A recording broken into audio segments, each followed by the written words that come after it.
Ready? One, two, three, start.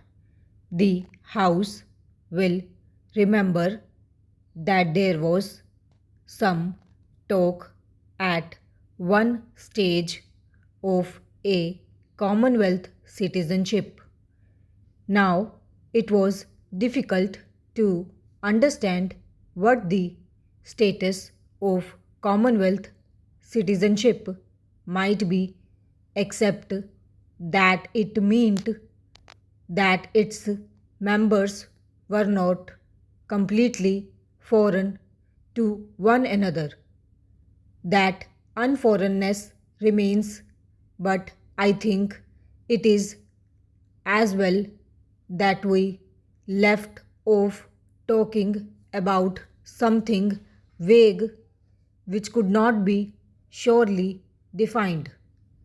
The other fact also remains, as I have just stated, the fact that we should take the right to ourselves if we so choose to exercise it any time to enter into treaties or arrangements with Commonwealth countries, assuring us of certain mutual privileges and preferences. I have briefly placed before the House this document. It is a simple document, and yet the House is fully aware that it is a highly important document, or rather, what it contains is of great and historic significance. I went to this conference some weeks ago as the representative of India. I had, of course, consulted my colleagues here previously because it was a great responsibility, and no man is big enough to shoulder that responsibility by himself when the future of India is at stake. For many months past, we had often consulted one another, consulted great and representative organizations, consulted many members of this house. Nevertheless, when I went, I carried this great responsibility, and I felt the burden of it. I had able colleagues to advise me, but I was the sole representative of India, and in a sense, the future of India for the moment was in my keeping. I was alone in that sense, and yet not quite alone, because as I travelled through the air and as I was there at the conference table, the ghosts of many yesterdays of my life surrounded me and brought up picture after picture before me, saints and guardians keeping watch over me, telling me perhaps not to trip and not to forget them. I remembered, as many members might remember, that day 19 years ago when we took a pledge for the first time on the bank of the river Ravi at the midnight hour on 26th January, and how we took that oft repeated pledge year after year in spite of difficulty.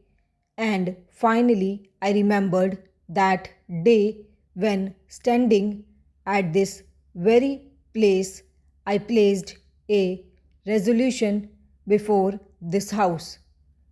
Para, let us not be led away by considering the situation in terms of events which are no longer here.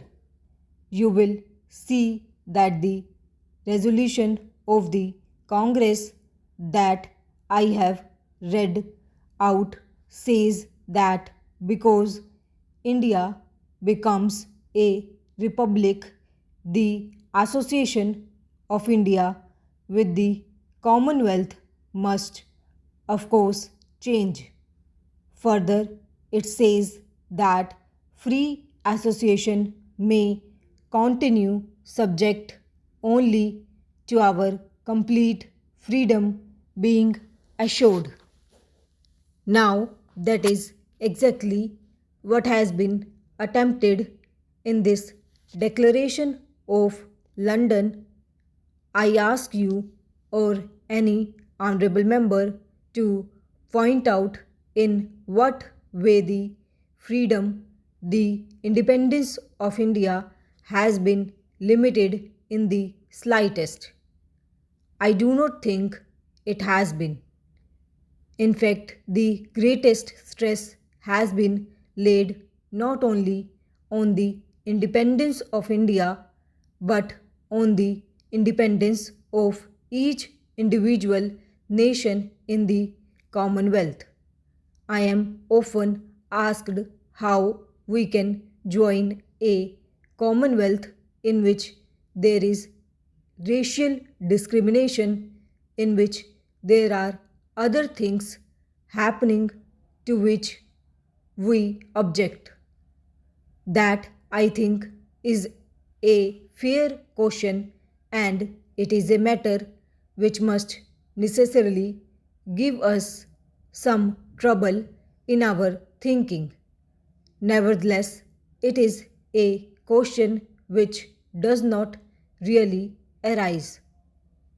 That is to say, when we have entered into an alliance with a nation or a group of nations, it does not mean that we accept their policies, and it does not mean that we commit ourselves in any way to something that they may do.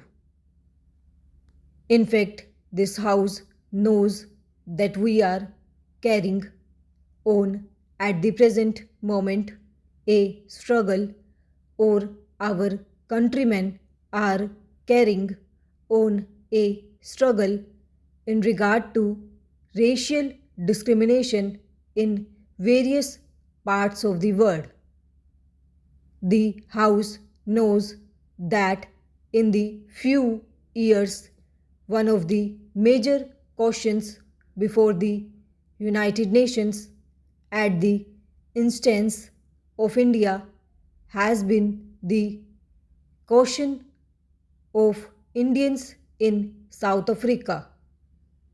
May I, if the House will permit me for a moment, refer to an event which took place yesterday, that is, the passing of the resolution at the General Assembly of the United Nations, and express my appreciation and my government's appreciation of the way our delegation has functioned in this matter, and our appreciation of all those nations of the United Nations, almost all, in fact, all bearing South Africa, which finally supported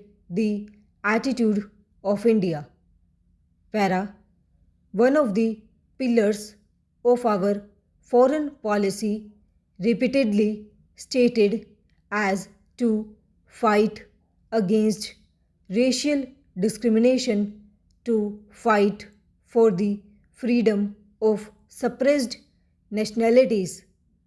Are we compromising on that issue by remaining in the Commonwealth? We have been fighting on the various issues even though we have thus far been a dominant of the Commonwealth.